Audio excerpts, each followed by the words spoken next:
Shalom, shalom tout le monde, shalom prophète, shalom frères et sœurs.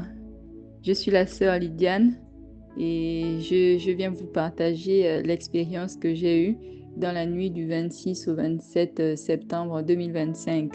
Je pense que c'était à peu près vers 6 heures du matin. Donc, dans un premier temps, je viens vraiment bénir le nom de l'Éternel qui m'accorde cette grâce parmi tant d'autres.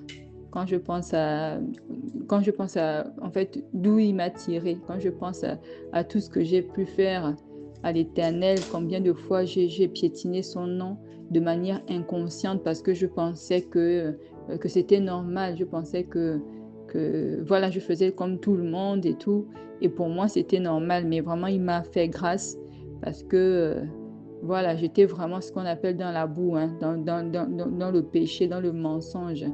Et je bénis l'Éternel vraiment parce que non seulement il m'a tiré de la boue, mais en plus de ça, il me révèle des choses. Et voilà, c'est vraiment merveilleux et je crois vraiment que par sa grâce, lui et moi, on ira encore plus loin et que derrière, il ira également plus loin avec chacun de nous parce que ce qui est sûr et certain, c'est que nous tous, on doit se retrouver au ciel. Donc, je reviens sur la révélation que j'ai reçue. Donc, en gros, j'ai été transportée en esprit et j'ai vu le prophète de l'Éternel, Jérémie Ndemi, et qui était accompagné de deux hommes. Si vous voulez, ils ne me voyaient pas. Eux, ils ne me voyaient pas. Eux, ils ne me voyaient pas. C'est moi qui les voyais. Il y avait le prophète au milieu et un autre homme à sa gauche et un deuxième à sa droite. Les trois étaient en train de marcher sans me voir. Et tout d'un coup, j'ai vu le prophète sourire. Il a fait un sourire et le sourire en fait qu'il a fait venait vraiment du plus profond de son cœur. Il n'y avait pas d'hypocrisie dans son sourire. Et ce qui est vraiment merveilleux, c'est que tout à coup, j'ai vu comme si son cœur s'ouvrait. L'Éternel en fait m'a fait grâce de voir son cœur. J'ai vu une pureté qui se dégageait. En même temps, en fait, c'est comme si son sourire était au ralenti. Et plus il souriait, plus les lèvres s'écartaient, je vais dire ça comme ça, plus je voyais son cœur s'ouvrir, mais dans la profondeur, en fait.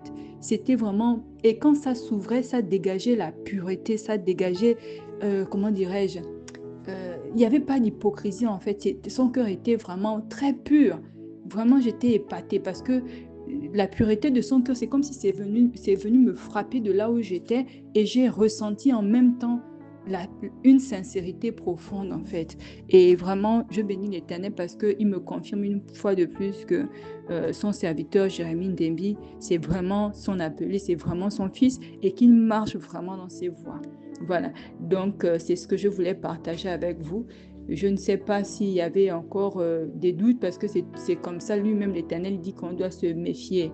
Lui-même l'Éternel il dit qu'on doit être prudent et c'est normal. Moi, sans mentir, je n'ai pas cherché à savoir. Moi-même, j'ai observé par les fruits et je voyais que c'était un serviteur de Dieu, mais l'Éternel a bien voulu me confirmer encore qu'en effet, c'est vraiment son appelé.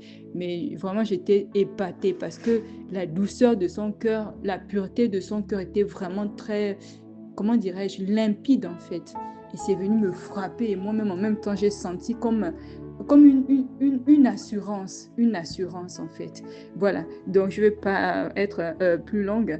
Et voilà, je voulais vous partager cette petite expérience en espérant que ça vous édifie ou ça vous aide également de votre côté.